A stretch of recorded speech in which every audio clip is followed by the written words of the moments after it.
Iran और America के दरमियान हालिया तनाज़े से एक ऐसी खबर सामने आई है जिसने दुनिया भर के डिफेंस माहिरीन को हैरत में डाल दिया है।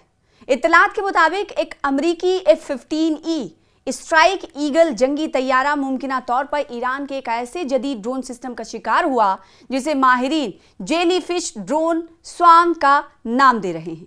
अगर ये दावा दुरुस्त साबित हो जाता है तो ये सिर्फ एक जंगी तैयारी की तबाही नहीं बल्कि जदीद फिजाई जंग के पूरे मंजरनामे में एक बड़ी तब्दीली समझी जाएगी। नाज़रीन, अप्रैल में अमेरिका और ईरान के साथ जारी कशीदगी के दौरान अमरीकी फिजाइया का एक F-15E स्ट्राइक ईगल तैयारा ईरानी हुदूद में गिरकर तबाह हो गया था। यह पहला मौका था जब ईरान के साथ बराह रास्त तनाज़े में किसी अमरीकी जंगी तैयारे को मार गिराया गया था।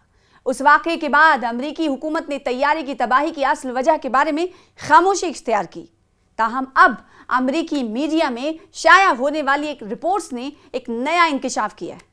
रिपोर्ट्स के मुताबिक हादसे से बच जाने वाले अमरीकी पायलट ने अपनी इब्तदाई ब्रीफिंग में बताया कि उसने आसमान में एक गैर मामूली मंजर देखा। पायलट के मुताबिक मुतादिद ड्रोन एक दूसरे से जुड़े हुए थे और एक ही जिस्म की तरह हरकत कर रहे थे। इन ड्रोन्स की साख्त दूर से किसी जेलीफिश या समुद्री मखलूक जैसी दिखाई दे रही थी। ज़राए के मुताबिक एक बड़ा ड्रोन ऊपर मौजूद था जबकि उसके नीचे कई छोटे ड्रोन ऐसे लटक रहे थे जैसे जेलीफिश की टांगे हों। यही वजह है कि अमेरिकी इंटेलिजेंस हलकों में इसे जेलीफिश ड्रोन स्वान कहा जा रहा है। पायलट ने अपनी ब्रीफिंग में दावा किया है कि जब वो तैयारे से इजेक्ट कर रहा था तो उसे आसमान में ड्रोन्स का एक पूरा जाल दिखाई दिया जो एक फिजाई बारूदी सुरंग के मैदान जैसा महसूस हो रहा था। ताहम अमरीकी इंटेलिजेंस हुक्काम इस बयान का मोहतात अंदाज में जायजा ले रहे हैं क्योंकि हादसे के वक्त पायलट शदीद जख्मी था और उसके सिर पर चोट भी लगी थी।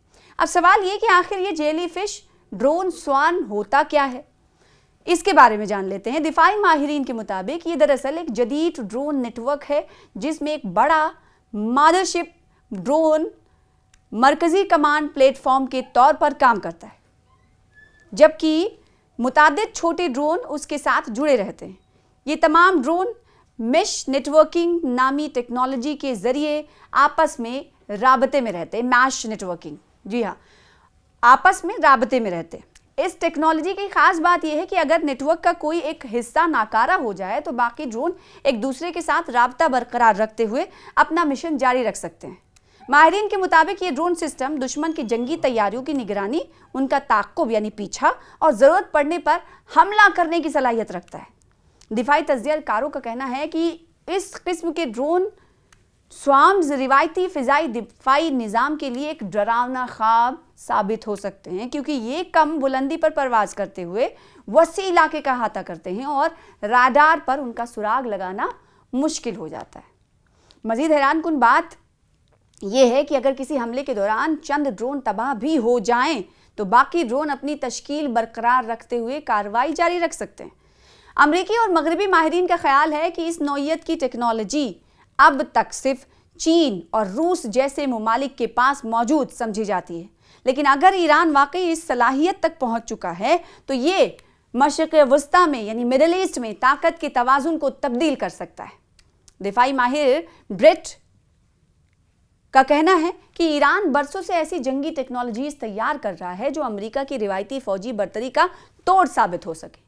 दूसरी जानिब दिफाई माहिर ईमा बेट्स के मुताबिक ऐसे ड्रोन स्वाम्स का मुकाबला करने के लिए अरबों डॉलर के नए दिफाई निज़ाम दरकार होंगे। नाज़रीन, ईरान ने अमरीकी तैयारे को मार गिराने के बाद सिर्फ इतना कहा था कि एक नए फ़िज़ाई दिफाई निज़ाम का इस्तेमाल किया गया है। ताहम तेहरान ने इस बारे में मज़ीद तफसीलात जाहिर नहीं की थी।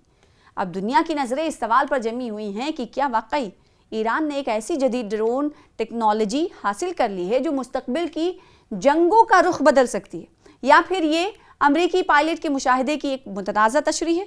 जवाब जो भी हो, एक बात वाज़ेह है कि जदीद जंगें तेज़ी से ड्रोन्स, मसनूई जहानत और खुदकार हथियारों की तरफ बढ़ रही और आने वाले बरसों में मैदान जंग पहले से कहीं ज़्यादा पेचीदा और ख़तरनाक हो सकता है।